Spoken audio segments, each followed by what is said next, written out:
I've got the right attitude because, man, today's a special day. And this all came together last night when I basically kicked Justin out of the studio today. And I'm like, you're not coming on. Pretty much. Because I got my brother, the Just Fine Farhangs. We'll get into that in a second. Amir Farhang on. And Miro, what's up, buddy? Welcome to Good morning. Ali. Yeah. Thank you. It's an honor. It's an honor to be here from about 2 hours. Sorry? There you go. Do we got you? You can hear us, Amir? Yeah, I can hear you. Can you guys hear me? Okay, good. Okay, yeah. I think we lost you. Okay, yeah, I didn't know if you could hear me. Ready for your High Rocks competition tomorrow where you're going to dominate. We'll get into that in a little bit. But having you on today is special because we're going to do three burning questions from nephew Otis with the Just Fine uncles. How do you feel about that? I'm fired up. It's an honor to be here. And also just from about 106 miles north of you in Scottsdale right now, which we'll get to later. Yeah, well, that's where the competition is. So that makes sense. That's right. You want to get into why we're just the Just Fine uncles? Yeah, I'm not sure if our listeners here, your listeners, they're not really mine. If your listeners are aware that there's a third brother, the father of nephew Otis, Omid. And there's quite an age disparity gap, in Ali's 3 years older than me. Omid is about 7, so a 10-year gap. And one day Omid was asking, hey, that you guys were like 6 and 9 when I was born, 7 and 10, whatever. He's like, that must have been a weird time. Like, how was that? Like, assuming that the notion that the world without his existence was confusing for us. And I just said to us, bro, we were doing just fine. You were doing just Well, I mean, I don't know if I could add a little but bit of I will color. say, when our parents told us they're having another baby, one of us may have said the words, no, why? We're just fine. We're just fine. Yeah, that was me. Yeah. And our father asked me, like, why did you say that? And I was like, I don't know. Like, I was 6. I don't know why I said that. Yeah, right. Because Just Fine turned out to be even better. Let's close it with that. Exactly. All right, with that, buddy, let's get into 3 burning questions with nephew Otis. Let's get ready to rumble! Would you join me, please, in welcoming Otis here. It's time for 3 burning questions with Otis. Three. Nephew Otis in the house.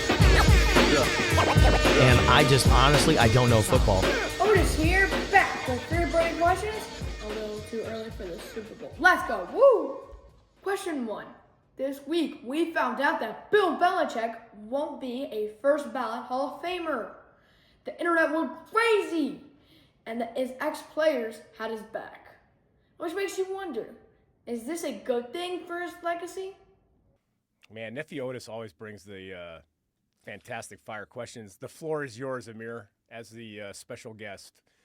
Does this add to Bill Belichick's legacy that his players are standing up for him, or at least some?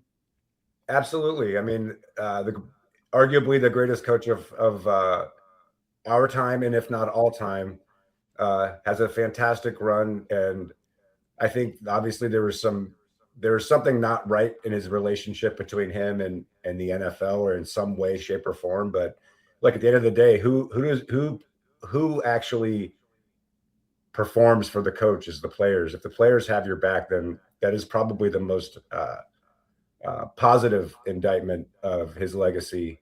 And it's absolutely, egregious that he's not a first ballot Hall of Famer. If he's not a first ballot Hall of Famer, I don't understand what the Hall of Fame is even here for. Yeah, I mean, I think it's karma for cheating against the Steelers in the 2001 AFC Championship game, where they knew all the plays we were running and beat us 24-17. But that being said, I will tell you this, man. If you, at his age, dated the woman that he's dating at the same time, she's currently 3, Amir. Just want you to know.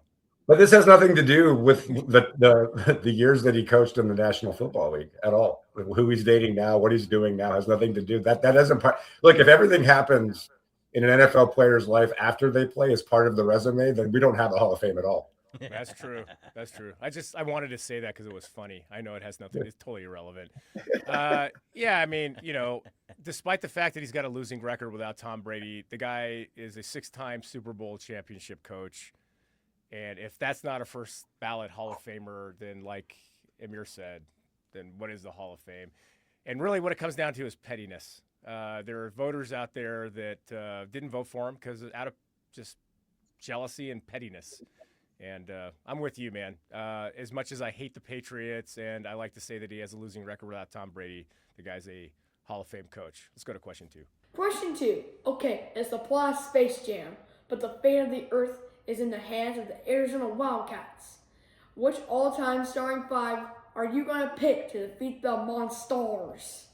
Oh, I'm so happy for this I like question. that question a lot. I'm so happy for this question because Amir is on. And if there's a bigger, more passionate Arizona Wildcat fan in basketball, I haven't met him than my brother. So Amir, we got to beat the Monstars, right? Who you starting from Arizona? Well, the Monstars present an interesting matchup. I mean, they're really big and physical, and they crowd the paint. They're also very fast, and they have supernatural powers. So that requires a special assembly of a team. For me, look, at the end of the day, anytime I have to put a top 5 Arizona basketball team, it starts and it ends with Sean Elliott, number 1. Greatest basketball player in the history of our program. So I always build from Sean. And then from there, I'm going to need some strength down low, and I'm just going to go with who comes to mind, right? Who's going to be able to match up physically with their bigs. I think about Aaron Gordon being able to bang with those guys. I think about Gilbert also being, really long wingspan. If you saw the Monstars, their wingspan is actually probably in like the 14 to 15 feet sort of range. So Gil had a tremendous wingspan. I like Bibby, because we need someone to be able to push the ball up and down and facilitate. And then, I'm going to say, in my opinion, the greatest shooter in the history of our program, because we need someone to knock things down. I think I need Salim on the team as well. And then I need another big. Salim over Damon? Salim was a 46% 3-point shooter.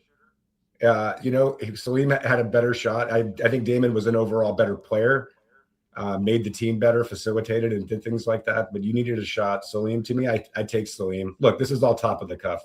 Nephew Otis brought a hard one today with a hard matchup, right? Yeah, it's a hard matchup. I mean, and then I think is Monstars that have 5 like, Patrick Ewing and Larry Johnson's powers. So and then just because of the heat check that's happening right now, and I'm not saying he's in the top 5 of greatest team players, but if I'm playing the Monstars, I think I need Mo Krivas out there. Ooh, probably Big Mo. How about Tobe? I think Toby's another one. Tobe I thought could maybe be a Monstar. That's the thing. Is actually Toby's on the other team. So that's the thing. I was gonna say he's look, when they do and put him in the Hall of Fame, he's gonna actually have the Monstars jersey. Like, that's just a given. So that's off the cuff. I think that's 5 for me. What about you? Well, I agree with you. Every Arizona all-time list starts with Sean Elliott. In my opinion, my favorite, the greatest U of A basketball player of all time. Because me and my brother are both from that era. Watching Sean, because of the strength and girth of the Monstars, I'm actually thinking about putting Koa Pete at power forward. Having Koa there, his all-around game. I know it's maybe recency bias, but I think we need him against the Monstars and matching up with the Larry Johnson Monstar. At center, he doesn't get talked about enough. I thought one of the greatest centers that Arizona's past was Brian Williams, a.k.a. Bison Daly. But I'm going to go with Tobe Awaka. We do need Tobe against the Monstars. And then I'm going with Damon instead of Salim and Bibby. So it's just like when you do these all-time lists, I mean, their lists are stupid. It's almost as stupid as when schedules come out and predicting wins and losses, or preseason, All-American lists or preseason rankings. They're all stupid. But with Arizona, you start with Sean Elliott, and then the debate is great from there, right? And that's the great thing about Arizona basketball is there's so many choices, and you can be we can differ in our opinion, but we can both be right, which is. There's one other guy I'll throw out there. Only played 2 years on our program, a JUCO transfer from Kansas, that was also in the Tobe Awaka mold. It was a guy by the name of Ben Davis. Oh, Ben Davis could grab a big fan of Ben Davis. Good pull there. Maybe we just go Ben Davis, Koa Pete, Michael Wright, Eugene Ederson, and Tobe Awaka. And then TJ McConnell. And just like, you know what? If we lose, that's cool. We can beat them in a fight. That's all the game. When you play the Monstars, that's all it really is. You know? It is. It's like when me and you played 1-on-1 in basketball, right? I still have PTSD. But let's go. I love you. All right, let's go to question 3. Question 3. It's everybody's favorite week, Promo Week. Spheres and Ollie, please give us a comprehensive breakdown of the skills competition and the featured matchups. And if you don't know, just make them up. All right. Looks like me and you are going to be making some stuff up. Yeah, I think. By the way, I think one of the both did not listen to this beforehand, so we are doing this completely off the cuff. Yeah, I mean, so the Pro Bowl is like not the Pro Bowl anymore, right? They don't play a game; they just do like it's like the NBA skills competition, but with football. Is that what happens? I thought they still did like a flag game, didn't they? Honestly, I don't even know. And what I would do is, you remember back in the day, the ABC Wide World of Sports, where it'd be like the Cowboys versus the Steelers, and they do tug of war and obstacle courses. That's what the Pro Bowl should be. We should have do stuff like that. But I think they may, like Andrew said, they may do a flag game, but then they've got like, the quarterbacks throwing to targets, and I don't even know, man. Well, they chose the flag game because it's safer. But do you remember one Pro Bowl they had a flag game on the beach and Robert Edwards blew out his knee and ended his career? Yeah, Oh, no. Yeah. I don't think flag is any guy over 40 tears an Achilles. Flag football is the problem. Is what happened. That or CrossFit, right? It's just it's not a matter of if, it's a matter of when. I got a scar on my hip from a surgery from CrossFit. So All right. go ahead. Let me see if I can come up with the skills competition. So I think there's going to be one event where Gene Sarazor, the rules analyst, gets clips from the last 30 years, and he has to actually tell us if it's a penalty or not a penalty, but he's got to say it before he knows so that we actually get an honest opinion and he doesn't just agree with the official every single time. And then I'm thinking maybe like a Jeopardy game, Amir. We could have, I don't know, we could have categories like pompous pundits, right? Yeah. Who is it? Is it, Stephen A. Smith or whatever? Yeah, pompous pundits. Justin Spears would be up there as one of the categories. Who's not the boss?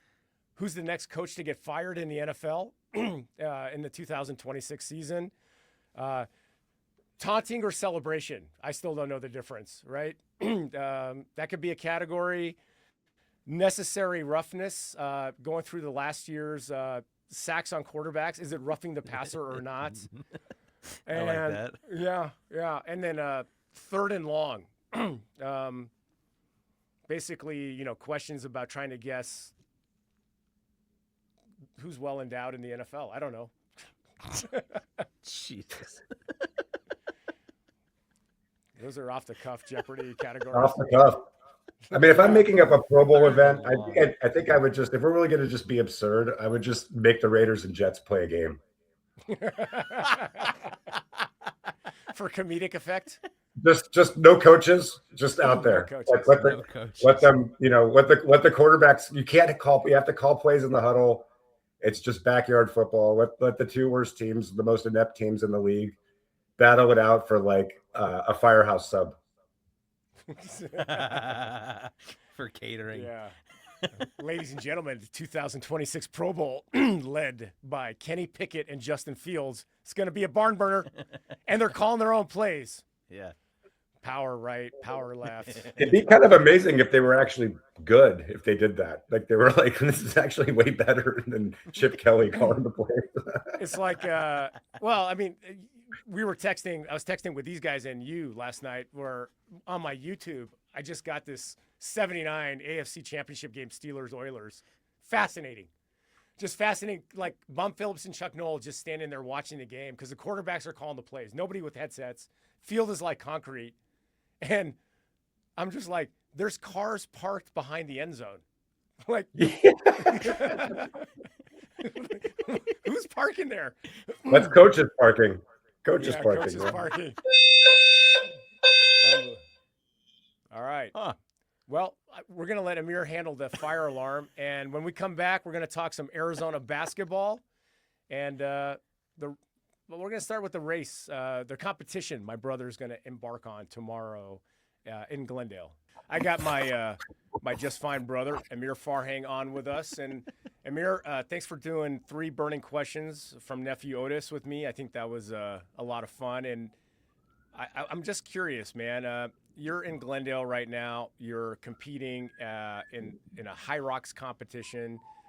You're coming off a victory in Japan, and you're really a world champion in my mind. But talk about this competition.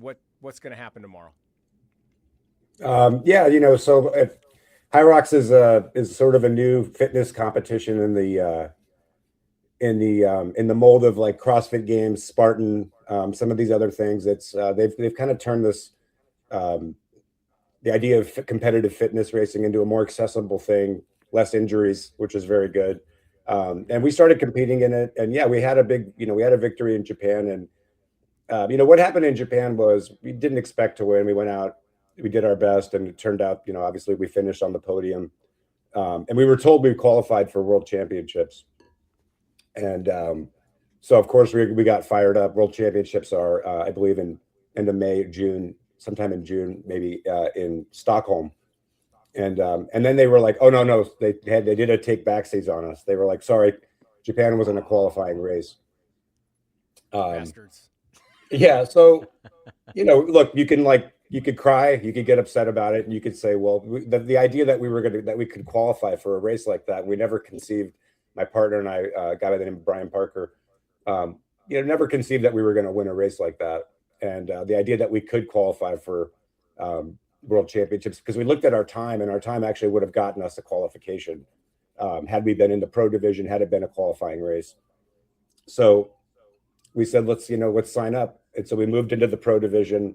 And for me, it was like, look, I could have gone to Anaheim. We could have gone to Chicago or Boston, a couple other races to start the new season. And for me, I wanted to come to Arizona. I wanted to come to my home state. And I wanted to try to, attempt to qualify, in the pro division.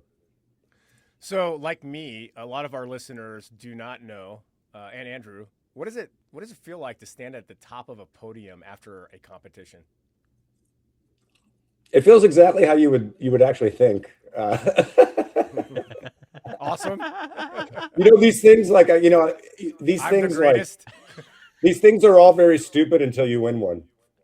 Right? Like, I like that. like any kind of award show, like, it's look, that show's stupid. You win an award, you're like, well, it's the most important show, it's the most prestigious. It's Right. And it changes things, man, a little bit. And it does feel good. And it's very weird, like, look, we haven't, what most of us, the ball gets taken away from us after high school. We're not playing sports in a team, in a construct, unless you're playing like club or intramural, or even, and playing like league stuff and soccer or whatever, but like nothing that people come out to see, nothing that's actually marketed, right? So it gives you that sense of being competitive again, and to win. Yeah, like random people come up to you and want their, take photos with you. It's a very strange feeling, and it's a great feeling. And yeah, you want to, you also have to realize, like, so many little things go into winning a race like that. So many things can go wrong.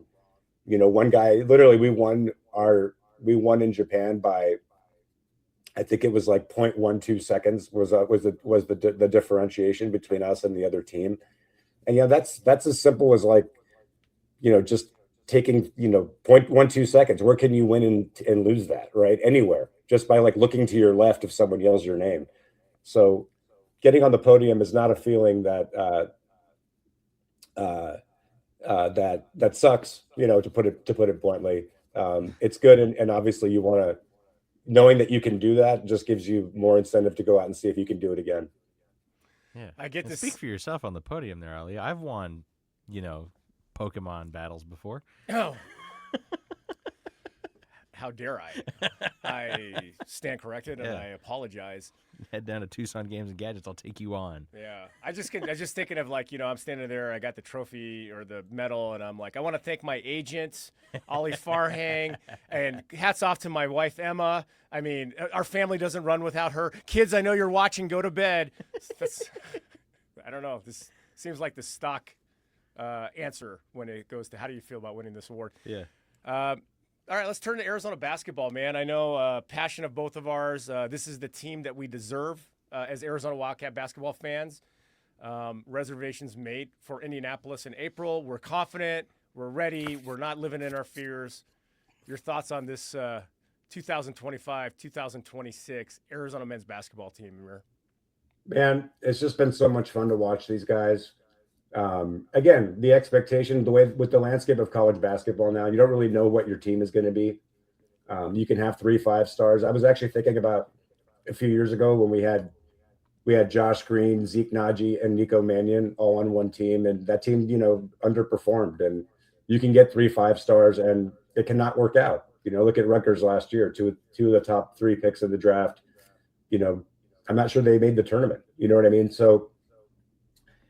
Just to see this team come out, be competitive, and just have that thing, that it factor, that we talk about, like that a lot of our teams didn't have. And we make this joke on our side family chat. We call it, it's what the coach of Kansas State said, like, pick your poison with Arizona. The problem is everything is poison. And it's amazing how every single time, no matter what any team throws at us, there's just something else that comes up. 2 other people show up. 1 guy shows up.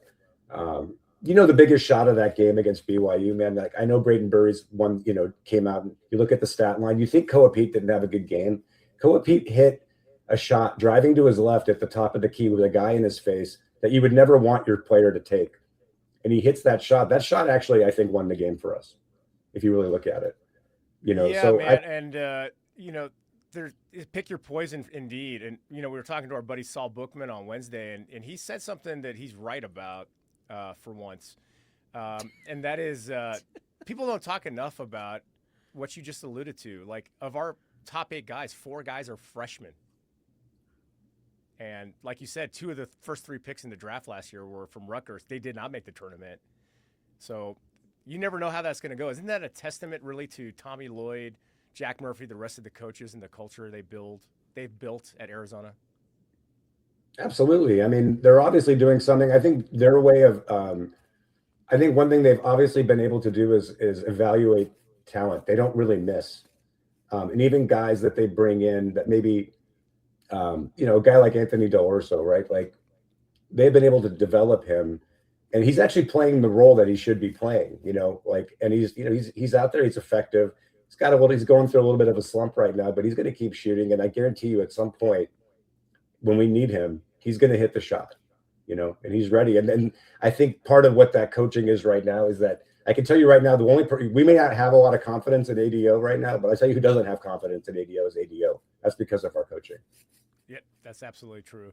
Do you think if we had to nitpick a little bit, last year we played UCLA in Phoenix. We had a big lead. They put pressure on us at the end of the game. We lost the game. This year we had pretty good leads against Florida, UConn, and BYU, but we won those games when pressure was put on. But still, aesthetically, it didn't look good.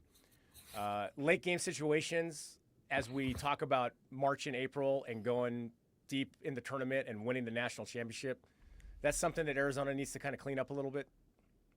I mean, look, you always say, I think Casey Jacobson had a stat that of the last 40 national championship teams, there wasn't one of them that didn't have a loss. And I don't necessarily subscribe to you have to lose. I understand the thinking behind that, but I do treat these moments like losses, right? You have to have things that humble you, that realize like you have to clean some things up. I think what I would worry about was if every game was a 15-16 point lead blowout, right? And we never really were tested. And if we got into like this Elite 8, against a team, like, I mean, name it, right? And all of a sudden you're in that situation and you haven't been there before, then I would worry about it, right? But I think these sorts of things are testing us. And I think they're good for our maturity, and they do show us like, look, we are fallible, right? And we do need to understand that no lead, obviously, 10 points with 1 minute left is not necessary. Doesn't necessarily mean the game is in the bag. So I think these are good things for us. I mean, I'm sure one of them will catch up. Very impossible with the gauntlet of the schedule that's coming up that we remain undefeated, especially with some of the games on the road. I'm also, look, BYU is going to come into McHale. Like, you think they're not going to come in? They played us very tough last year. Teams play us tough in McHale. We actually are, I think, even more vulnerable at McHale because of the comfortability. We play so much better. We have, when we have that chip, when we have the crowd against us. So, yeah, man, the tests are great. If we drop 1 or 2, we could drop 3 or 4. Who knows? But it's going to make us much stronger come tournament time when those games really matter. Yeah, you just can never relax. Also, the 2 most common words said before every fight between 2 guys is "relax, bro." So no relax, bro. It's a known fact. Yeah. 97% of all fights between dudes at bars are preceded by the words "relax, bro." Mm-hmm. And then the answer is what, Amir? Don't tell me to relax. Exactly. Exactly. So, man, talking about testing, so like Arizona, after the Forkheads game on Saturday, we play Oklahoma State at home. Oklahoma State, okay, 14-6, but then it's the gauntlet. We play BYU, we play Kansas twice, we play Texas Tech, we're at Houston. I mean, we know this team is really good, but this is quite a road to end the season. Now yeah, I agree. There is a road. It will be a season that ends. Yeah, no, it absolutely is. Speaking of Arizona State, that game is Saturday, right before the race. There is some significance here to this jersey that I will be wearing into the arena. I won't be racing in it, but the Steve Kerr number 25 from the throwback. It's almost 40 years from the game that we know the game, right? When his father was assassinated, he came up here and the crowd got after him and he cooked him for 28 points. Yeah. And, by the way, they chanted PLO. So that's what Forkhead fans, that's classy. Yeah. So go ahead. Yeah. Yeah. Look, we kept the receipts, right? And we kept the receipts and we're kids from Tucson, right? And I had love for the state of Arizona, but there's always a little thing up here with them, how they kind of think, they're just a little better than us. And so there's a little bit of added incentive. Like, it would be a great day. Look, I can't control anything here, right? It'd be a great day for the Cats to go into Wells Fargo with like the 3,500 fans they have and just wipe the floor with them. They're going to be up for that game, by the way. I think Hurley's press conference last week was actually very calculating about how he'd failed them and how much contrition he showed. And like, it was one of the first times he really seemed like human. And I was like, I actually felt for the guy, but I really think that was his way of like this being his Waterloo, right? He's not going to be here at the end of the year. This is going to be the game that he can actually, like, if he doesn't coach ASU again, if he beats us as the number 1 team, he will have accomplished what he needed to do here. So I actually think that's going to be a very tough game. And they played us really tough at McHale, man. I don't know who that team was that showed up that played us. I haven't seen them play like that against anyone else. But if we get a victory on Saturday and we go into that race with that energy, man, I'll be really excited. I'll tell you that. I'll be excited for you. I know the pregame speech is going to be, I've got one more technical than wins against Arizona. This is where we tie it in my last season as the Mustardo's coach. Maybe 9 times, 10 times, we lose 9. But today, I tie the record. Yeah. Anyway, the GoFundMe for Bobby Hurley to remain the coach there in Tucson is up to $1.6 million, by the way. We got to keep him. Guys, donate now. I'll send you the Venmo. Yeah, he wears Guard U shirts, so he can manifest it into existence. I'm gonna wear Keep Bobby shirts. They're in the printer right now, bro. Thanks for being on today. I love you. Good, best of luck tomorrow. Kick butt. You're gonna dominate, and I just got the sense you're gonna get on that podium and start chanting U of A because it's gonna be a double victory in Maricopa County for Bros. Hey, that'd be a beautiful thing. Yeah. That'd be a beautiful thing. Thanks for having me. Love you guys. Love you too, buddy.